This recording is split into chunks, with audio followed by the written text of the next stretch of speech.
목사님이 그 초등학교 아들이 있었는데, 초등학교 아들이 하루는 학교 갔다가 집에 들어오면서 좀 상기된 목소리로 아빠한테 이렇게 얘기합니다. 아빠, 오늘 정말 감사했어요. 오늘 저에게 정말 감사한 일이 있었어요. 라고 이야기를 합니다. 그러자 아빠가 그래? 무슨 일이 있었는데? 라고 이렇게 물었습니다.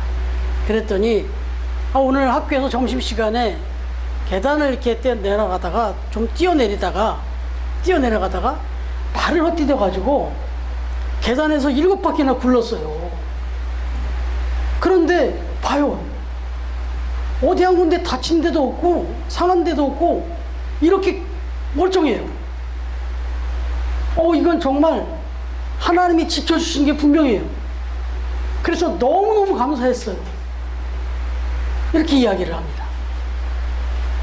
그러자 아빠도 놀랬겠죠. 목사님이 또 아이를 살펴보고 아들을 보더니 정말 감사하구나, 정말 다행이구나. 그런데 네 이야기를 듣고 보니까 아빠는 정말 너보다 훨씬 더 감사한 날이었다, 이렇게 얘기를 하는 거예요. 그러니까 아들이 아빠한테 하는 소리가 아빠도 그럼 교회에서 계단에서 넘어졌어요? 굴렀어요? 이렇게 물어본 거예요. 그랬더니 아니 아빠는 아무 일도 없었어. 계단을 헛디지도 않았고 넘어지지도 않았고 오늘 하루 종일 아무 일도 없었어. 그렇게 이렇게 멀쩡해. 그러니까 넘어졌다가 지금 안 다친 너도 이렇게 감사한데 아예 넘어지지도 않고 전혀 어디 다친 데가 없는 아빠는 아들보다 몇 배 더 감사해야지. 그런 얘기를 했다 하는 얘기예요. 여러분, 이 마음으로 살면 하루 종일 아무 일도 없어가지고 너무 재미없고 오히려 그게 더 불평이고 그게 불만인 경우는 없었냐 하는 거예요. 이 이야기를 생각하면 날마다 우리는 기뻐 뛰며 감사해야 되잖아요. 아무 일도 없었으니까. 어떤 일이 일어나서도 그것 때문에 또 감사를 하는데 아무 일도 없었으니. 여러분, 오늘 본문을 보면 아주 짧은 한마디의 말씀인데 여기에 절기가 나와요. 무교절이 나옵니다. 근데 유대인들에게는 중요한 절기가 있었죠. 근데 다 그 절기가 다 뭐라고요? 다 감사에 관계된 거예요. 다 감사의 절기예요.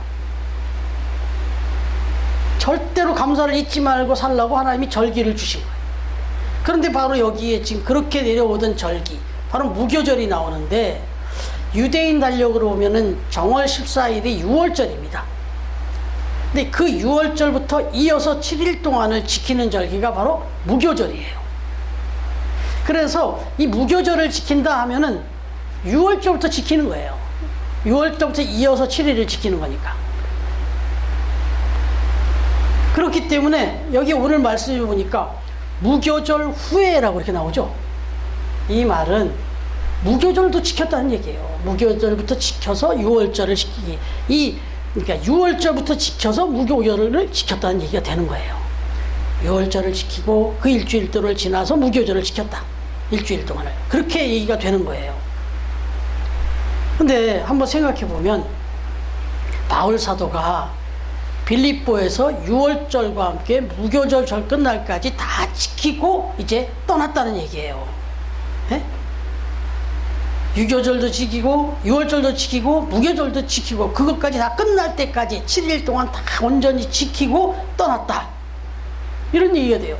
여러분, 지금 사도 바울이 절기 지킬 형편이 아니잖아요. 사실은 막 잡아 죽이려고 지금 모략을 꾸미고 호시탐탐 사람을 보내 자기를 연행하려고 하고 그런 일들이 빈번했단 말이에요. 그런데 그런 상황에서도 이 사도 바울이 절대로 잊지 않고 중심으로 삼고 있었던 일이 뭐냐면 유월절을 지키는 거, 무교절을 지키는 거. 이걸 오늘로 말하면 뭐겠어요? 주의를 지키는 거예요. 예배를 지키는 거예요. 뭐 세상 그 어떤 위험이 있고 어떤 뭐가 있어도 이것만큼은 반드시 지켰다는 거예요. 그리고 다음 일을 했다는 거예요. 여러분, 그런데 여기서 생각해 보면 이 두 가지를 한번 생각해 보자고요. 두 가지. 유월절을 지켰다. 그리고 이어서 7일 동안 해서 무교절을 지켰다.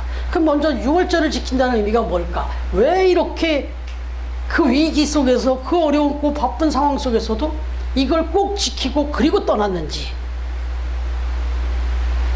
도대체 유월절은 뭐고 무교절은 뭔지 다시 한번 생각해 보자는 거예요. 유월절이라는 것은 말 그대로 저 이스라엘 백성들이 애굽에서 종살이 하다가 거기서 출애굽을 하는 사건, 구원을 받은 사건이에요. 그게 이제 유월절인데, 야곱과 그 온 집안 식구들 70명이 애굽의 고센 땅으로 내려갔어요. 그랬는데 430년이라는 시간이 흘러오면서 엄청나게 우리가 민족이 번창을 하죠.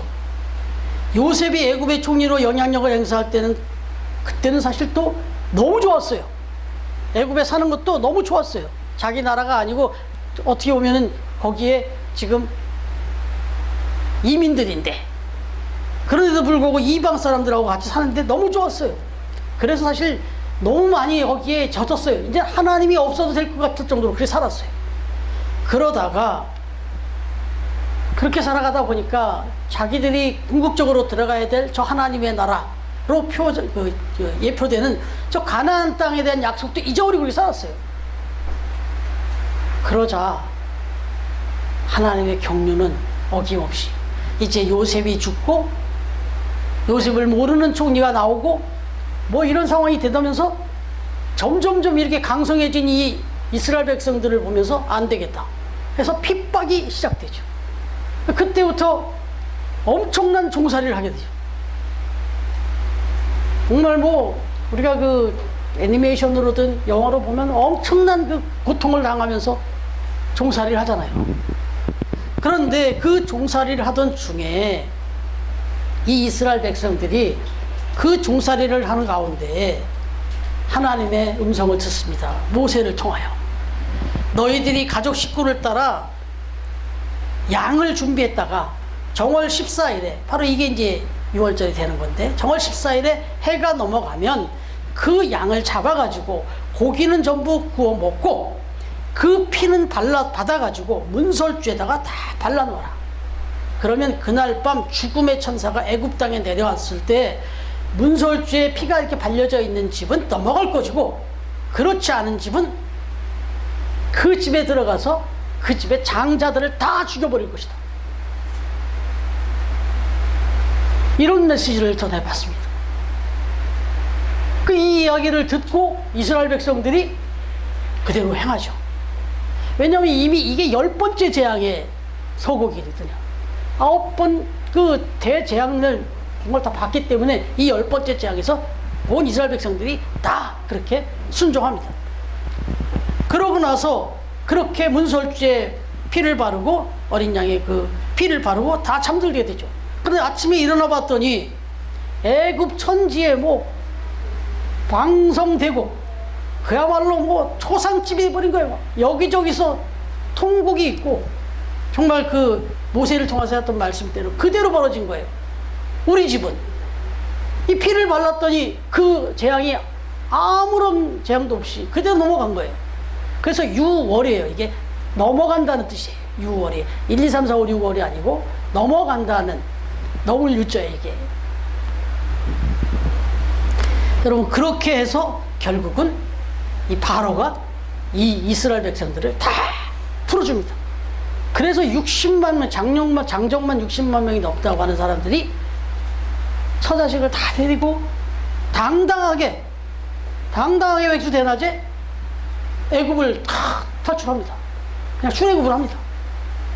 그런데 이걸 생각해 보니까 너무너무 감사한 거예요. 이걸 잊지 말라는 거고. 왜요? 여러분, 우리나라도 일제 36년 동안 종사를 해봤지만 우리는 우리 국토를 갖고 있었어요. 그죠? 우리는 우리 국토가 있는 상황에서 저 일본 영토가 있는 상태에서 우리를 이렇게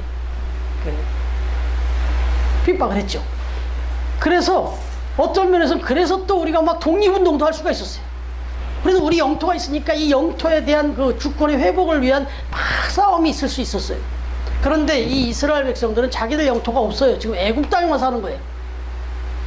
그러다 보니까 아시다시피 이미 그 요셉에 의해서 그 참 멋지게 살 때는 더더욱이나 아쉬움이 없었고, 또 이 고난을 당해도 소위 우리 표현대로 하면 독립운동 같은 거 안 했어요. 여기는 그런 거 없었어요. 그냥 그러려니, 이게 우리의 신세려니, 이게 우리의 운명이려니 이렇게 살았다. 어떤 독립운동도 없었어요. 그런데 하나님이 강권적으로 10가지 재앙 속에 마지막 이 6월절 재앙을 통해서 그냥 한 번에 구원해내신 거예요. 한 번에 다 출애굽을 시킨 거잖아요. 그러니까 이스라엘 백성들이 자신들의 그 독립을 위해서, 자신들이 그 애굽에서 자유를 얻기 위해서 한 게 아무것도 없었어요. 그저 그야말로 하나님이 강권적으로, 이들은 먹고 잤어요. 그냥 피만 바르고. 그랬더니 이 엄청난 구원의 사건이 일어났단 말이에요. 그러니 절대 잊지 말고, 너희가 이 죄악 가운데서 세상에 살아갈 때 너희들을 구원해 주시는 것은 너희들의 공로가 아무것도 없다. 오직 하나님의 은혜로, 그리고 6월절 어린 양의 피로 구원을 받았다. 그러니까 절대 감사에 무조건 이 절기를 잊지 말고 지켜라, 이 얘기였던 거예요. 여러분, 오늘 우리가 성찬식을 합니다. 이 성찬식을 한 이유가 뭐예요? 우리가 이 세상 살아가는 동안 저와 여러분이 예수님을 잘 믿겠다고 뭘 했는데요? 우리가 저 죄악의 가운데서 죽음의 세계에서 하나님의 나라의 자녀로 되는데 우리가 한 게 뭐가 있어요? 없어요. 전적으로 하나님의 주권하에서 구원하신 거예요, 우리를. 그래서 한 가지 한 게 있는데, 우리의 몸에 예수 그리스도의 피를 바르는 거예요. 6월절 피를 문설주에 바르라는 것처럼 우리 그냥 이 예수님이 흘리신 이 피를 받아 먹는 거예요. 이거만으로 우리는 구원을 얻은 거예요.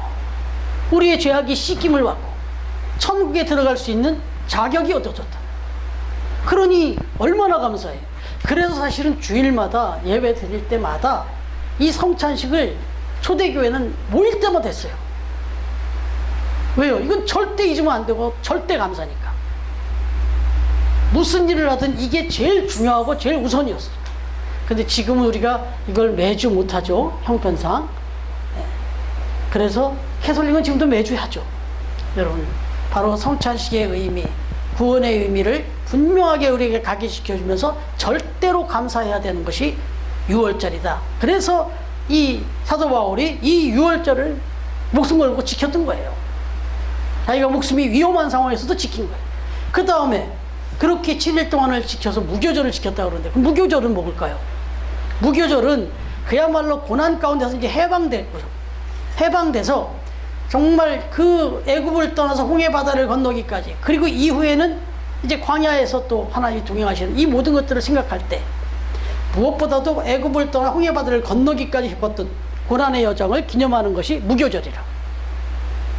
여러분, 이 무교절에는 그래서 이제 아무도 붙잡는 사람도 없고 하나님의 강권적인 역사로 출애굽을 했잖아요.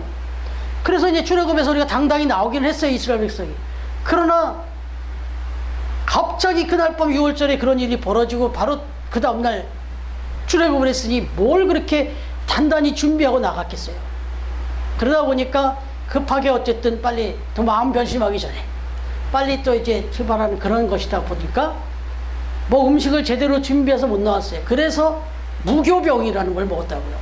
쓴나물이다 이런 표현도 하는데, 누룩을 넣지 않은 떡과 이제 이 쓴나물 뭐 이런 것들을 얘기하면서 이걸 고난의 떡이다 이렇게까지도 얘기했어요. 아주 급하게 만든 음식을 먹은 거죠. 근데 이거를 무교절에는 이걸 먹으면서 우리가 그 당시에 그 애굽에서 출애굽할 때 얼마나 정말 극적인 정말 하나님의 강권적으로 벌어진 일인지를 기억하라, 잊지 마라, 이런 뜻이죠. 그리고 고난의 떡이라는 것을 이렇게 먹으면서 무슨 생각을 하냐, 지금 너희가 이렇게 살만하고 이렇게 자유롭고 이렇게 여유롭게 살 수 있게 된 것은 그 고난의 시간, 그 시간이 있었기 때문이다라는 것을 잊지 말라는 거죠. 그래서 이제 무교절을 지키면서 그 어려운 시기를 잊지 말고 지금의 너희들의 삶을 감사하라. 그래서 무교절을 지켜라. 이렇게 된 거예요. 여러분, 하나님이 우리를 인도하실 때 강권적으로 막 기적을 베풀어서 출애굽의 역사, 유월절의 역사를 일으켜주는 막 기적이 일어나고 형통이 일어날 때도 감사해요. 우리가 한 게 없으니까. 정말 하나님이 강권적인 역사였으니까. 어마어마한 변수들을 다 바꾸시고 하나님이 이루셨으니까. 그런데 그 후에 바로 딱 해피가 시작되느냐? 아니, 그렇게 기적적인 역사를 잊고 딱 나왔더니 광야에서 또 어려움이 힘들고 막 있잖아요. 그런데 그 고난의 과정이 결국은 천국에 애굽의 가나안에 들어가는 과정에 아주 중요한 또 역사가 되더라 이거예요. 그러니까 형통도 고난도 다 하나님의 은혜다. 감사하라는 거예요. 그럼 고난이 감사한 건지 우리가 다 알잖아요. 고진감래 이런 얘기 하지만 진주 하나를 얘기를 드려볼게요. 진주라고 하는 이 목걸이로 많이 쓰고 뭐 팔찌로 쓰고 하는데 이건 보석이잖아요. 여러분, 이 진주 보석 조개 속에서 만들어지죠. 잘 아시는 대로 이 진주는 조개 안에 모래알들이 들어왔을 때 이 진주가 모래 때문에 너무너무 아프고 고통스러울 때 이걸 이겨내기 위해서 진액을 뿜습니다. 진액을. 그게 낙하라고 하는 진액이에요. 이 몸 안에서 그 조개가 그 모래알들이 들어와서 그렇게 고통스럽고 괴로울 때 그것을 싸워 이기기 위해서 진액을 뽑아낸다고. 그게 낙하라고 하는 진액인데 이걸 뿜고 또 모래가 들어오면 또 그걸 이겨내기 위해서 또 진액을 뿜고 낙하를 그렇게 1년, 3년, 5년 시간이 지나가면서 굳어진 게 그게 발견되어지면 바로 진주인 거예요. 여러분, 우리의 삶 속에서도 정말 힘들고 어려운 순간이 있습니다. 기적 같은 역사도 있지만, 근데 그것들을 우리가 믿음으로 잘 받아들이면서 그걸 신앙으로, 기도로 잘 이겨내어 갈 때, 그 영적으로 그걸 잘 싸매가면서 극복해 나가면 어디 안 가요, 그게. 그게 뭘로 나면 정금 같은 믿음으로 쌓입니다. 보석 같은 믿음이 되는 거예요. 그래서 그게 우리 삶 속에 엄청난 축복이 된단 말이죠. 바로 그걸 잊지 마라. 그래서 바꿔 말하면 지금 저와 여러분이 누리고 있는 삶의 그 기쁨, 은혜는 사실은 고통 없이 고난 없이 쌓여진 게 어디 있어요. 다 그걸 거쳐왔잖아요. 그것 때문에 오늘 저와 여러분이 이렇게 살만해진 것이죠. 이걸 잊지 말라는 거예요. 그래서 참 안타까운 것이 지금 우리 이렇게 연배가 있으신 분들은 그 고난의 시기, 고통의 시기를 겪었잖아요. 절대적인 가난을 겪으면서 그렇게 해서 여기까지 왔기 때문에 우리는 지금 얼마나 이게 행복하고 감사한지가 막 절절히 느껴지지만 사실 우리 이 세들은 이런 절대적인 가난은 안 겪었어요. 그러다 보니까 우리만큼 이런 절절한 감사가 좀 없어요. 근데 이게 복이 아니에요, 사실은. 정말 그때 그 절대 가난을 겪은 것도 고통이고 그것도 복이라 생각이 안 들지만, 그러나 그런 과정을 신앙으로 승화해서 잘 이겨낸 분들은 눈만 뜨면 감사할 수밖에 없어요. 지금 여러분들이 입고 있는 옷, 집에 있는 모든 가구들, 뭐 내가 살고 있는 모든 뭐 생활의 모든 요건들이 다 감사밖에 없어요. 그걸 구체적으로 기억하며 살라. 그게 무교절을 지키는 거였어요. 그게 오늘로 얘기하면 뭐라고요? 예배고 주일이에요. 여러분, 그런데 하나만 더 말씀드려 볼까요? 이렇게 중요한 의미, 구원의 은혜와 고난의 은혜를 잊지 않고 감사하기 위해서 사도 바울은 그 바쁜 와중에도 유월절과 무교절을 철저히 지켰다. 목숨 걸고 지켰다. 주일과 예배를 그렇게 지켰다. 그런데 하나 더 나오네요. 오늘 본문 뒤에 이제 우리가 나중에 또 묵상하겠습니다만 16절 말씀을 한번 16절 말씀 한번 읽어봐 주세요. 찾으신 분이 한번 읽어봐주세요. 이거는 우리 아시아에서 지체하지 않기 위하여 에베소를 지나 베타를 거기로 작정하였으니 이는 될 수 있는 대로 오순절 안에 예루살렘에 이르려고 급히 가느려라. 아멘. 네, 또 역시 연승이가 딱 준비하고 있다 읽어줬는데 여기 보세요. 지금 6월절을 지키고 무교절을 지켰다 그랬어요. 목숨 걸고. 그랬는데 이거 16절에 보니까 이젠 또 서둘러요. 지금 이 절기를 다 지킨 이 사도 바울이 서두릅니다. 어떻게 해요? 오순절 안에 가려고 예루살렘으로 가야 되는데 이제는 서두른다는 거예요. 서둘러서 언제? 오순절 안에 그 예루살렘에 도착하기 위해서 서두르는 거예요. 그럼 오순절은 또 뭐예요? 오순절은 말 그대로 예루살렘에 가서 오순절을 지켰는데 이건 오늘 우리가 지키는 거는 맥추감사절과 같아요. 맥추감사절과 같아요. 이 맥추감사절은 이제 첫 열매를 감사해서 하나님 앞에 드리는 게 맥추감사절인데 오순절은 사실 초대교회는 성령께서 임재하실 그런 절기이기도 하죠.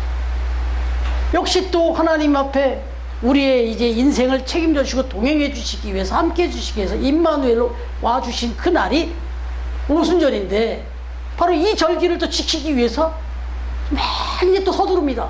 그렇게 생명의 위협이 느껴도 기다리고 기다렸던 사도 바울이 이제 또 이 오순절을 지키기 위해서는 서두릅니다. 여러분 한번 우리를 한번 돌아봐 주시기 바랍니다. 나 자신을 한번 돌아보시기 바랍니다. 내가 주일을 지키고 예배를 지킬 때 지금 사도 바울이 보여주고 있는 이 자세가 우리에게는 어느 정도 있는지, 이건 늘 강조하지만 정말 하나님 앞에서 예배 드리는 이 일이 내 인생에서 가장 중요한 날이다라고 하는 거, 이 확실한 믿음이 있어야만 돼요. 그러니까 당연히 이 세상에서 가장 급한 일은 뭐예요? 예배 드리는 일이죠. 이렇게 되는 거예요. 그러면 왜 예배가 가장 중요한 일이고 가장 급한 일인지 말씀드렸죠. 유월절도 무교절도 그리고 오순절도 다 우리를 구원하시고 우리에게 축복하시고 우리와 함께 하시는 그 하나님께 그저 감사해서, 그러니까 결국은 날마다 감사하며 사시고 그 감사를 구체적으로 하나님을 표현하는 것은 예배고 주일 청수다. 오늘 사도 바울은 우리에게 이걸 아주 철저히 가르쳐줍니다. 목숨을 걸고. 여러분 오늘은 고난주일, 종려주일로 지키고 있습니다. 다음 주일은 바로 영광의 주일, 부활주일입니다. 바라기는 오늘 본문 속에 사도 바울처럼 구원의 은혜 그리고 고난 중에 주신 이 은혜, 이게 너무너무 크고 감사해서 가장 중요하고 또 가장 급한 일로 알고 우리의 삶의 최우선순위로 주일과 예배를 드리며 그렇게 살아가는 처음 가족들 다 되시기를 주님의 이름으로 축원합니다. 아멘.